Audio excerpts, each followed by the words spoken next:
I'd like to thank my newest supporters, Kaylee, White Reaper, and April. If you'd like to listen to the show ad-free and receive bonus episodes, consider becoming a patron. It is only $5 a month, and you can cancel anytime. The link is in the description below. I first discovered my father's secret when I was 11 years old.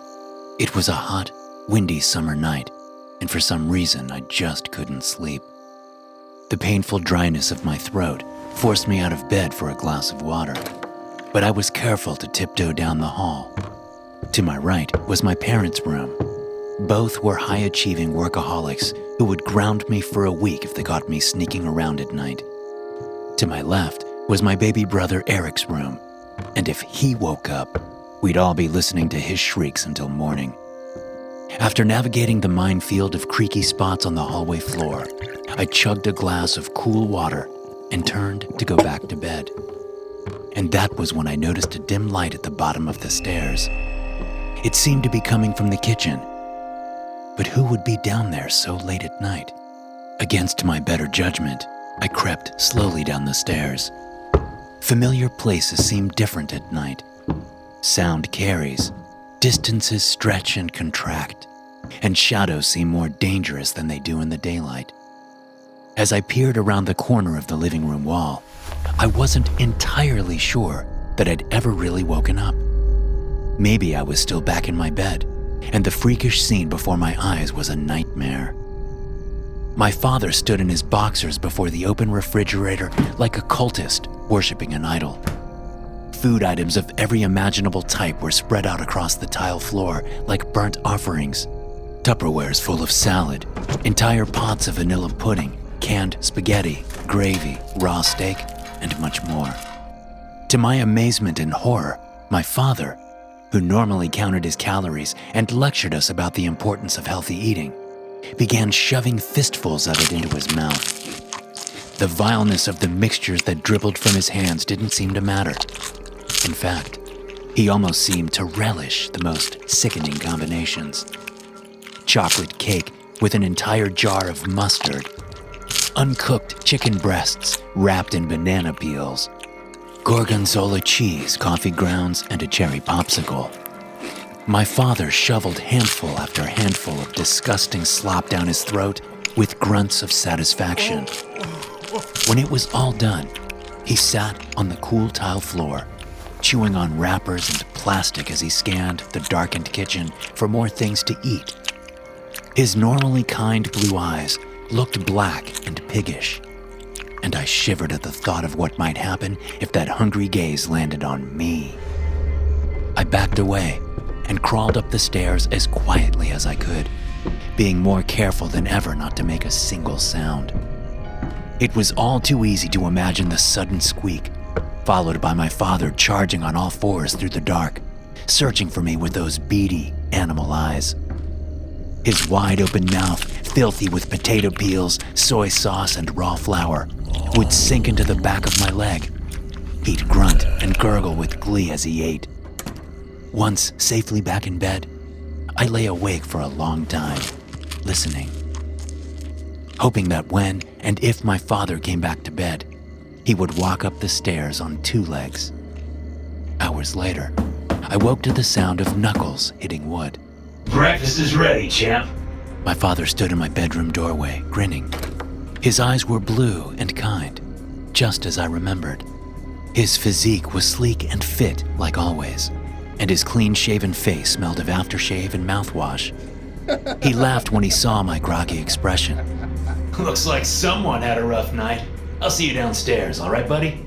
I gotta go make sure your mother doesn't burn the pancakes. With that, my father, my perfectly normal father, was on his way back downstairs.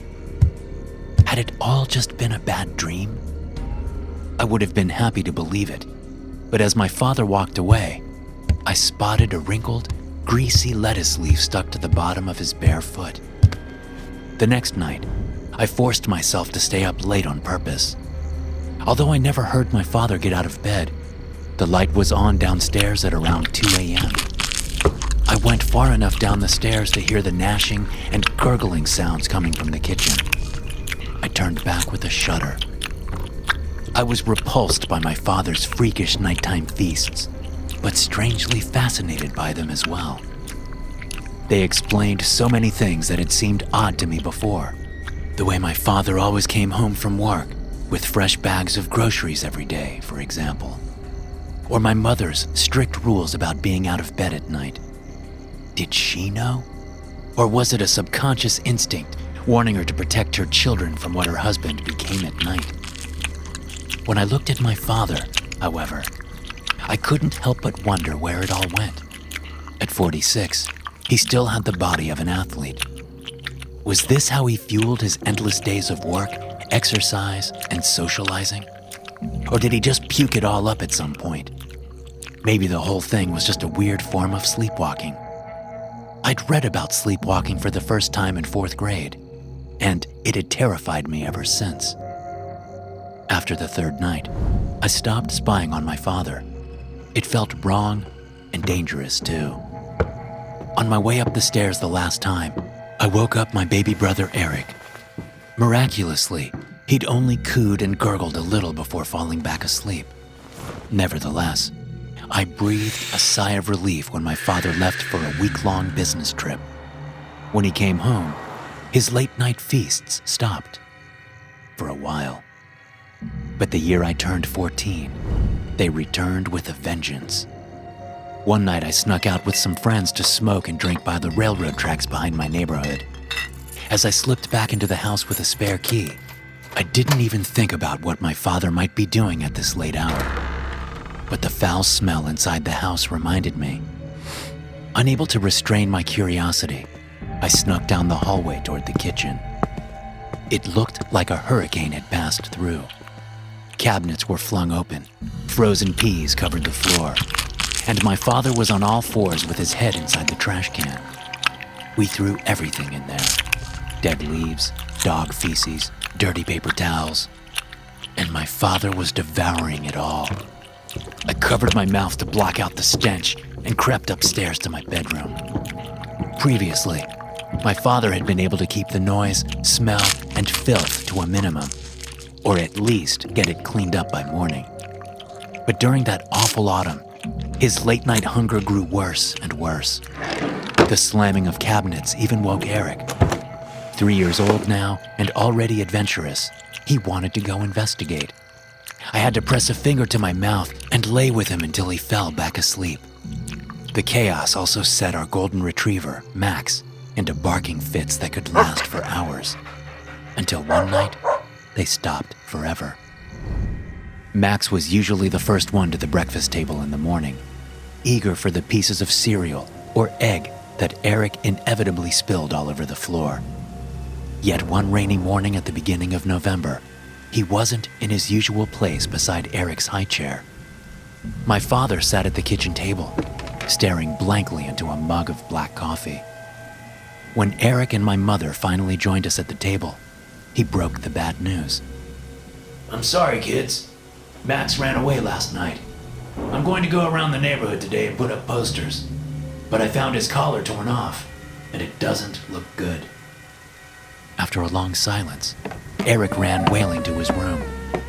My mother shot a hateful glare at my father before following him, leaving the two of us alone at the table.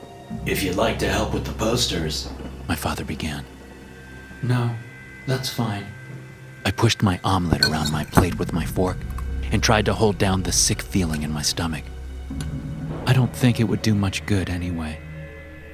On my way home from school that afternoon, and in the weeks that followed, I saw a lot of flyers for missing animals stuck to telephone poles and streetlights. Only a few of them were for Max. Our neighbor's cat, Miffy, and Conan, the husky at the end of the road, all had posters up for them. But pet disappearances weren't the worst thing to happen in our neighborhood that fall.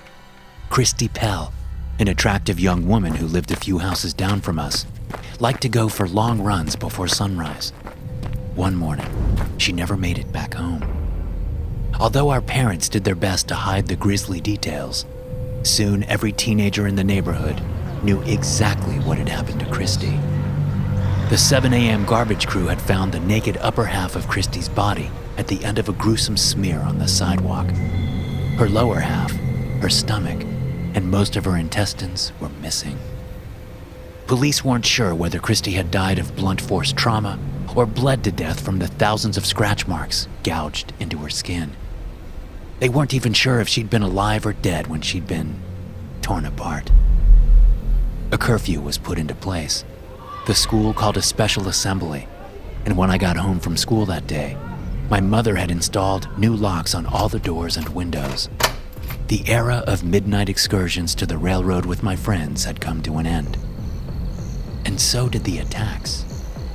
Soon after, animal control trapped and killed a coyote that had traces of Christie's organs in its stomach. As far as the authorities were concerned, the mystery of Christie's death and the wave of pet disappearances had been resolved. But I knew better. After Christie's death, however, the attacks stopped, and I didn't think about them again until the day I left for college. As I loaded my stuff into my second-hand Honda Civic beneath the blazing August sun, I couldn't help but feel a chill of foreboding when I looked back at my family home. It had been almost 4 years since the last time I'd caught my father snacking at night. But what if his bizarre hunger went in cycles? And what if it got worse with each cycle? I smiled as I honked and waved goodbye to my family. But I realized that I didn't like the idea of leaving Eric alone with my father. I knew that there was another side to him, a side without those perfectly white teeth or that gentle demeanor. There was a side of him that rooted ravenously around in the dark for food, a side of him that was insatiable, a side of him that would eat anything. With one last nervous look at Eric, I backed out of the driveway and set off on the grueling 6-hour drive to my new university home. With the windows down and my favorite music blaring from the radio, I remember feeling especially free, like a dark and heavy weight had been lifted from my chest. My future felt bright. But not even a year went by before the past caught up to me. 11:02 p.m. on December 3rd, 2013. I'll remember the date and time until the day I die. My roommate was out with his girlfriend, and I had just finished submitting a paper that was due at midnight that same day. Proud of myself, I leaned back in my chair and reached for my phone to see if any of my friends were free that evening. There was a knock at my door. My mother was the last person I expected to see, but there she was, standing in the hallway of my grungy dorm in an eloquent red trench coat that dripped sleet onto the carpet. There were dark circles under her eyes and her cheeks were puffy. Speechless, I shuffled her inside and made a half-hearted attempt to clean my room at the same time. She sat in my chair and I sat down on my bed. "Honey, your father and I are splitting up," my mother said in one breath. "but I don't want you to worry about that now. I want you to stay focused on your studies and know that I'll always be here to support you." I barely heard her. I was only concerned about one thing. "Who will Eric be living with?" I asked, as nonchalantly as I could, but my mother stayed silent. "Mom?" I repeated. "What about Eric?" My mother burst into tears. As the story of my little brother's disappearance made the news, I faced a daily outpouring of sympathy on my walk across campus. People I'd barely spoken to wanted to hug me. My professors sent me emails of condolence. Memories of Eric replayed in my head, along with the sick certainty that I knew exactly what had happened to him and why the police would never find my little brother's remains. The second part of my conversation with my mother on that snowy December night still lingered in my ears. "Mom," I forced myself to come right out and say it. "are the police going to investigate Dad?" My mother gave me a long, hard look, as if to gauge how much I knew, then shook her head. "Your father and I have already been cleared of all charges." My mother's voice sounded bitter. "But, honey, I'm not sure it's safe for either of us to be around him after this. You know what I mean, don't you?" I nodded. "I've already talked to the university, and they're willing to transfer you to a different dorm. You can stay with me over the holidays, but I hope you understand when I ask you not to share either address with your father." I understood perfectly.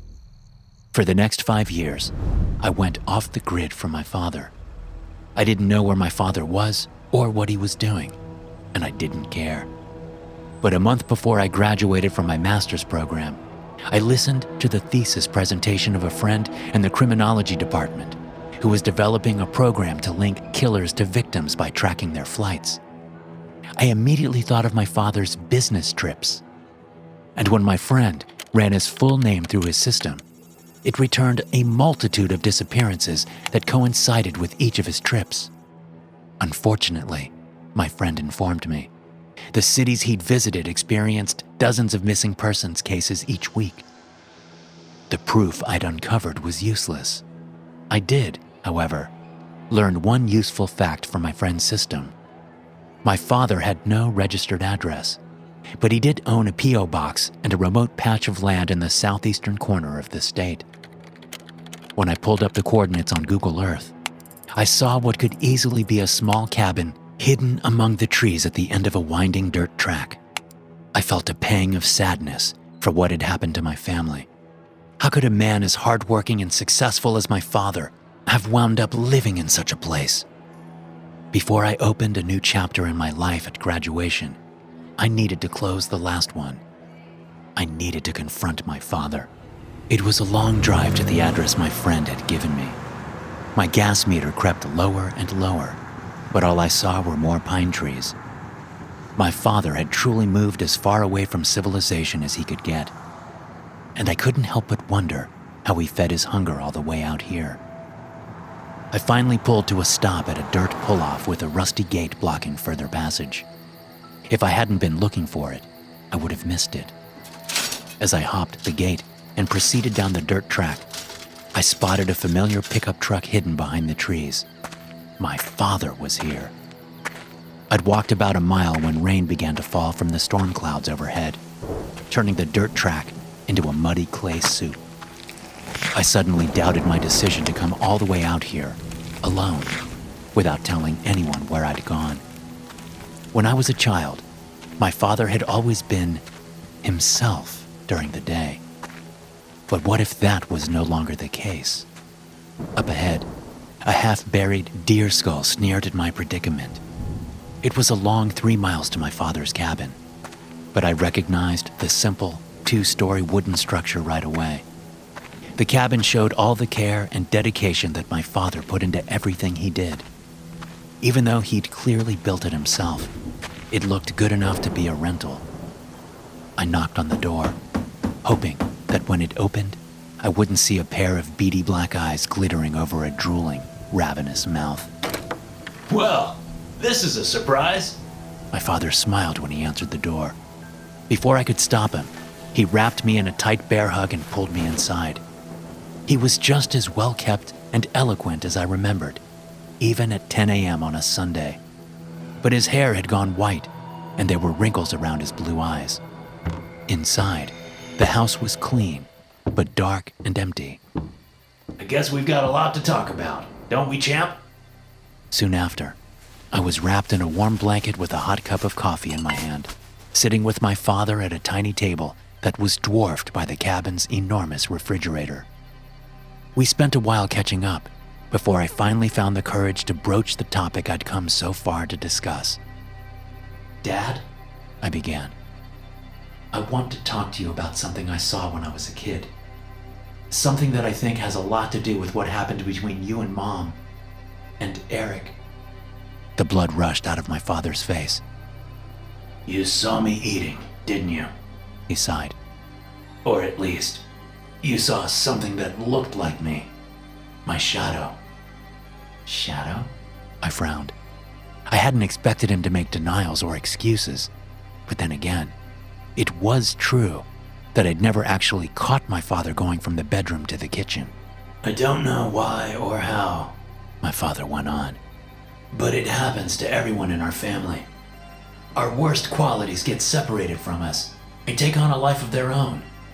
They become our shadows, and they come out when we sleep. Do you remember your grandma, Champ? How honest and loyal and decent she was. When I was your age, she was constantly in and out of jail on prostitution and scamming charges. Not because of what she was doing, but because of what her shadow was doing while she slept. I thought of my father, always so disciplined and careful.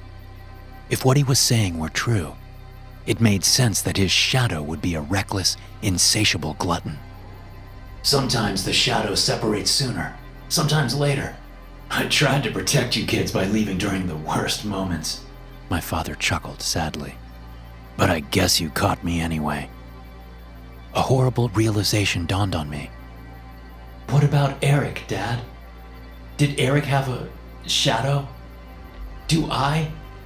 A long silence followed my question. Finally, my father spoke. You'll never understand what it was like.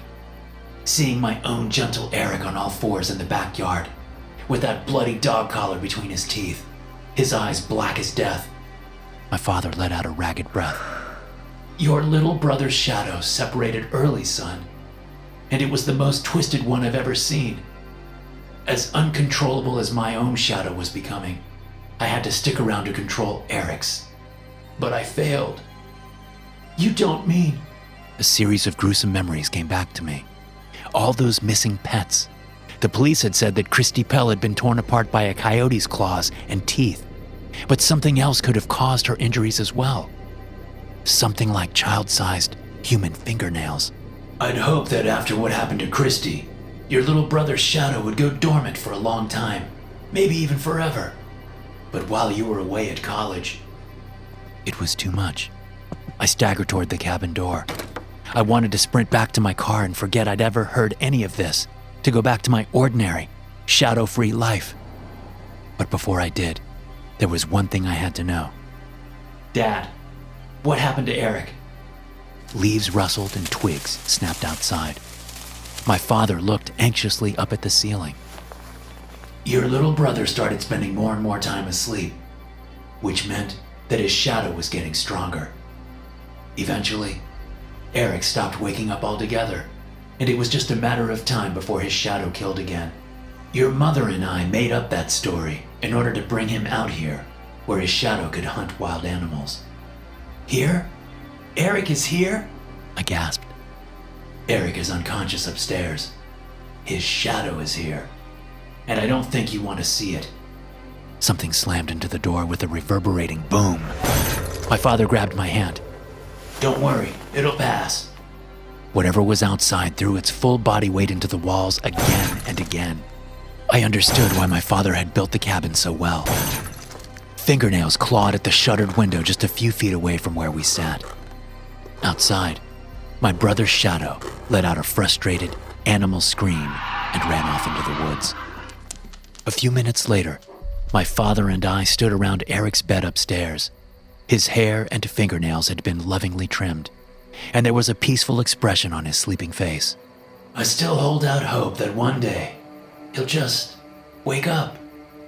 But until then, my shadow eats what his shadow kills, and his shadow, it kills for fun. My father squeezed my shoulder. Be careful on the walk back to your car, champ. I remember moving as slowly as I dared on that muddy red path, trying not to make a sound. I remember scanning the tree line like a hunted animal, terrified that I'd see a warped, black-eyed version of my brother charging out at me. But for the life of me, I can't remember how I got back to my car in one piece.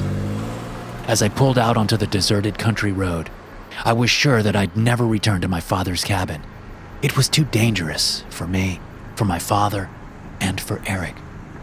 Or so I thought back then. But lately, I've noticed some disturbing trends around my house. Food has been disappearing from my fridge, and yesterday morning, I found my daughter's cat on the front porch with its neck broken. While I lay in bed listening to the branches outside my cozy suburban house scrape and rustle in the night air, I can't help but wonder, has my shadow woken up at last? Thanks for listening. If you enjoy these stories, be sure to subscribe to the podcast and check out some more of my episodes here.